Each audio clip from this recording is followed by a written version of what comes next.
you look around and you see your virtual body, your avatar's body, and you see your other teammates' mechs, and their avatars in there as well. And then they push you up this elevator, and then you're on the like playing field. And there was a moment, because like it's a really intense experience. Like physically, you feel it. It is almost, at least at that time when I played it, and maybe that was just my experience, because your mileage may vary with VR. Everyone's going to react differently to every single game. Like it was kind of intense, and like there was a time where I was killed, because you don't really die. You're like ejected from your mech, and then you respawn. Oh god, that sounds even worse. Yeah, like being ejected from your mech, go flying through the air, the ground hurtling towards you. They launch you like 100 feet in the air, and you look down, and it looks like a real 100 feet. And that was like the first sense of like vertigo, where I was like, I don't know if I can make it, guys. And then they put you back in the mech, and you keep playing. And then the last game I played in VR was on Oculus Rift, and that was Eve Valkyrie. And that was probably like like the greatest gaming experience ever. To be really hyperbolic about it. Yeah, that's what I hear. For everything that people have played, everybody kind of says that Eve is like the one game that they could actually see themselves really getting into and playing. Yeah, and I don't know how the final version, the retail copy, like I don't know how that's going to end up or what that full game looks like. But the 7-minute demo I had at Oculus's booth was no kidding. It was one of the best gaming experiences I may have ever had, just because with the additional power using their PC rigs, like you had a game that looked phenomenal in VR. Like that difference in resolution was apparent. Now, and that's not to say that you're not getting that sense of presence and it's not amazing in PSVR, because it is. But you can see what more powerful hardware can offer you in virtual reality. And I think that's important going forward. And ultimately, like you were saying earlier, might be the purpose of bringing out Neo now, presumably this fall. This is going to be, I guess, to move on to PlayStation with this, talking about expectations at E3. This is going to be a very, very important year for them. For the hardcore fans, I think people are mostly sold, but PlayStation has to sell the general audiences on PSVR. Yeah. And the last presentation they had at the PlayStation Experience, that ain't going to cut it. Broken Tron or whatever they showed. Oh god, that was so embarrassing. And then like what was it? They were showing the thing where like your two characters stand on platforms opposite each other, and you have to like throw like darts or whatever it was at the other character. Yeah. And then the other guy's character broke, and he was like stuck, and he couldn't do anything. So he's like, I'm just going to sit here and throw these darts at your body since you can't move. It was just bad. It was just bad presentations. And all the stuff they could have showed, like the stuff that you saw, the stuff that I've seen in E3, they could have shown any of that. And I don't know why they went with this weird little demo. Oh my gosh. Yeah, no, exactly. When you have retail titles that have already been announced, why are you showing a tech demo? Yep. Just show rigs again. Show the Ace Combat trailer that they showed in that same presentation. Show that earlier. And so this is going to be crucial. They've got to nail VR, because this is their last big chance before the launch. This is it. I mean, sure, they can have something, they'll have an event or whatever. But as far as the media coverage, not just in the gaming industry, but like in general, like that's what E3 is. Like, absolutely, yes. You're letting the world and companies, you're letting everybody know, not just the gaming community, what's coming and what you're doing. And they have not done a very good job of selling PSVR. So this is their moment. They've got to nail this. So I'm excited to see some new stuff. Maybe even like they showed Ark, and Ark is coming out this year. The kind of Jurassic World game. What's the other one?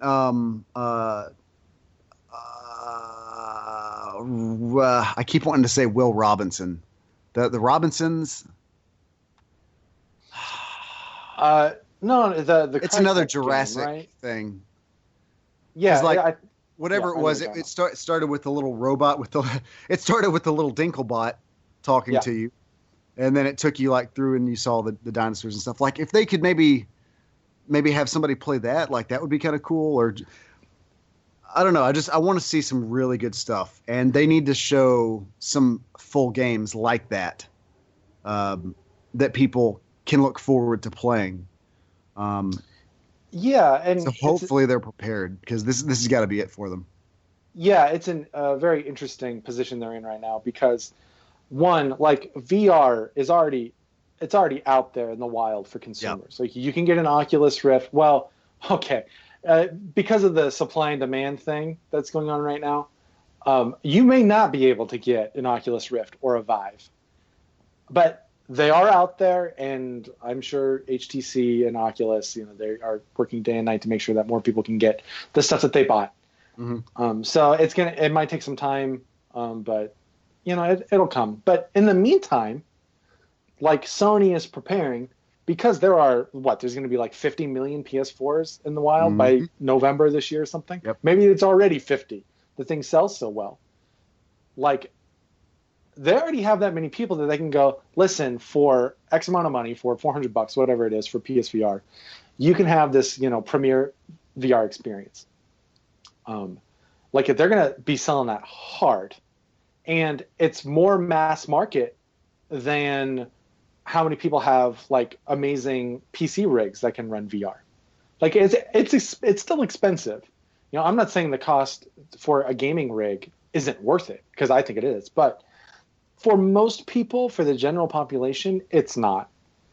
And Sony they're in a very advantageous position because they have 50 million people that they can go, boom, you want VR? Here it is. Are you in the market for VR, but you haven't jumped into PlayStation yet? Well, here you go.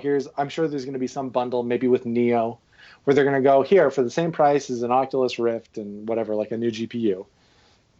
Low-end GPU, would that cost? For $800 or $900, whatever it is, you can get like an ultimate PlayStation VR bundle. Oh, maybe God, I don't want to spend the money, but I know I'm going to. But Sony's in a great position. Yeah. And they can lean on their brand. Oculus is still a new brand, even though, they have Facebook behind them, and HTC is a dying brand, but Steam is Valve is a very powerful brand. So yeah, I mean, Sony has some advantages.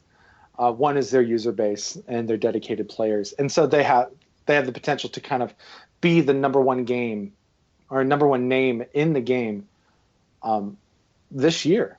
Yeah, and I think they're definitely taking the right approach with the price tag, because that's what really matters. Like, you gotta show the games though. Enough with the tech demos. You got to show the real games, and that is my one kind of criticism of VR, at least in terms of what Sony has shown so far. Yeah, where's the like big single player experiences? Where's the full game, like the AAA title that I can play? And I think we're going to see that, because of course, Shu said that, I forgot how many he said are in development, but he said like there's a lot of VR games in development that have been done from the ground up. Plus, all these other games that you're already playing are going to have the VR option, so you can play, I don't know, Uncharted 4 in VR if you want to. But yeah, supposedly there were all these games in development that we haven't seen. So hopefully Sony's done really well for the most part. Like, all their presentations have been fantastic recently for the most part, with the exception of that last VR presentation at PlayStation Experience. So I think maybe they're really going to bring it. They're going to show like everything they've got on VR, which would be really cool. Yeah, I mean, like GT Sports, or is it GT Sport? I don't know. I don't know if there's an S or not at the end. That new Gran Turismo game. Oh yeah, like that's in VR. Oh, that's going to be there. You're going to be. No, I know. Like, there's no way. That's the type of game you need to show. Mm-hmm. And you need journalists losing their minds when they get behind the VR wheel. of those cars, like you need to you need some of this stuff. You need to show how genres can work in VR. Like there's, first person shooters, not an ideal, VR genre to tackle right now. Yeah. There's a nausea issue, understandably, but show the ones that can work while technology catches up to fix those problems, because that's going to happen. Like someone's going to figure it out. Yep. Like Ubisoft is already playing around with how your field of view can change in VR based on the speed that you're turning. And that they're using that, it's the Eagle demo, whatever that's called, or the Eagle game, where you're basically like an eagle flying through like some Uncharted Assassin's Creed city. And you can like race and like fight against other eagles or something like that. Yeah, I remember it. I can't remember too much, but I remember seeing the video for it. Yeah. So show the big guns. If you've got them, you need to show them. Yeah, there is no other time for that. So it's not like we can say, well, maybe they'll show it. No, like this is big gun time. Yeah. I think before we transition away from this, I want to double back to Microsoft real quick. Mm-hmm. Because like I mentioned, the mystery surrounding their direction. Like we don't know if there's a next Xbox. We don't know if it's gonna be an iterative box like Neo. Yeah. Is it gonna be? Are they just cutting off Xbox One early? Are they going like full next gen on this thing? We don't know. Probably not, but we don't know.